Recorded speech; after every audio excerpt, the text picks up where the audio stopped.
Hello everyone, नमस्ते। म doctor Birendra. आज म हजुरहरूलाई सेल्फ ब्रेस्ट एक्जामिनेसन त्यसको बारेमा जानकारी दिन्छु। सेल्फ ब्रेस्ट एक्जामिनेसन गर्ने कति बेला?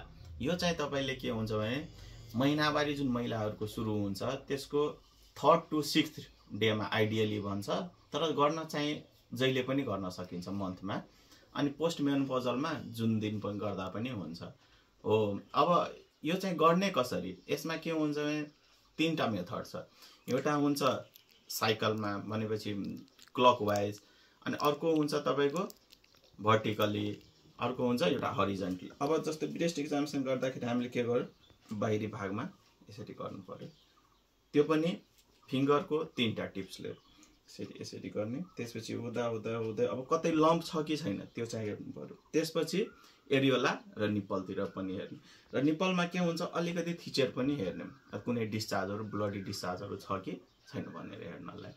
अब यो ब्रेस्ट एक्जामिनेसन गर्दाखेरि कसरी गर्ने भन्दाखेरि हामीले बसेर गर्दा पनि भयो या सुतेर गर्दा पनि भयो। अर्को के हुन्छ महिलाहरुलाई सजिलो बाथिङ नुहाउने बेलामा पनि गर्दा भयो। अनि अर्को गर्ने कति बेला भन्दाखेरि हात उठाएर पनि अब यिनीहरुमा एक्जिलाहरुमा कुनै लिम्फ नोडहरु अब गाँठाहरु छ कि छैन भनेर। यो चाहिँ मेनली ब्रेस्ट एक्जामिनेसन चाहिन्छ कसलाई? जस्तै हाम्रो टाढाको कुनै नातेदारहरुमा आमापट्टि या बुवापट्टि कसैलाई यदि ब्रेस्ट सम्बन्धीको क्यान्सर छ भने उहाँहरुले गर्दा भयो। र यसमा हामीले के हुन्छ भने मेरो क्लिनिकमा पनि धेरै जना आउनुहुन्छ डराएर। जस्तै के हुन्छ यङ एजमा फाइब्रोएडिनोमा हुन्छ हो, त्यो यदि एउटा गाँठो छ भने त्यतिबेला डराउनुहुन्छ उहाँहरु के हो भनेर हो। त्यसमा चाहिँ हामीले चाहिँ सेल्फ रिएस्योर गर्छौं र एफएनएसी गरेर हामी चाहिँ हेर्छौं। अब ब्रेस्ट सेल्फ एक्जामिनेसनको कुरामा भन्दै अब सपोज यदि तपाईको 40 इयर्स भन्दा एभव छ र पकरिङहरु छ, पकरिङ भन्दा स्किन चेन्जेसहरु छ, पौधा अरेन्ज हामी भन्छौं, या त डिस्चार्जहरु छ। अनि मेनली चाहिँ यो क्यान्सर हुने कहाँ हो? ब्रेस्टको 4वटा क्वाड्रेन्ट हो, अप्पर आउटर क्वाड्रेन्ट यतातिर चाहिँ बढी चान्स हुन्छ। र यसलाई चाहिँ हामीले पत्ता लगाउँछौं कसरी? एउटा ट्रिपल टेस्ट हुन्छ, त्यसमा क्लिनिकल एक्जामिनेसन, त्यसपछि इमेजिङ, अनि लास्टमा एफएनएसी प्याथोलोजिकल एक्जामिनेसन गर्दाखेरि हामी चाहिँ गर्छौं। र अरु ब्रेस्ट क्यान्सरमा हेर्दाखेरि अब यसको स्टेजेसहरु हुन्छ, त्यसै अनुसार हामीले ट्रिटमेन्ट प्लान गर्छौं। र ब्रेस्टको मेनली चाहिँ यो डिपार्टमेन्ट चाहिँ सर्जिकल हो। अब जनरल फिजिशियनलाई देखाउँदा पनि भयो, उहाँहरुले एक्जामिनेसन गरेर त्यसपछि सर्जिकलमा रेफर गर्नुहुन्छ।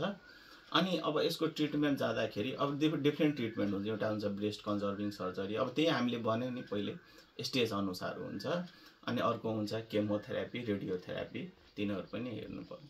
र अब तपाईलाई शंका लाग्न सक्छ यो चाहिँ ब्रेस्ट क्यान्सर हुने कुन कन्डिसन हो? जस्तै अब मेनली चाहिँ नलिपेरस वुमन भन्छौं, अनि जसले ब्रेस्ट फिडिङ गर्नु न, अनि त्यसो अर्को मेडिकेसनहरुले पनि अब कहिलेकाहीँ पिल्सहरु खादा पनि हुन्छ।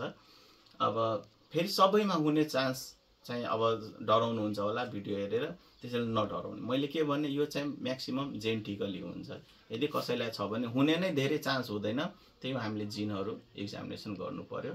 र मेरो सल्लाह त्यही छ, अब हरेक महिलाले अब महिनावारीको भएको 3 देखि 6 को बीचमा आफ्नो सेल्फ ब्रेस्ट एक्जामिनेसन गर्नु होला। र हजुरहरुलाई केही क्वेशन छ भने मलाई कमेन्ट गर्नु होला, र भिडियो राम्रो लाग्यो शेयर गर्नु होला। Thank you.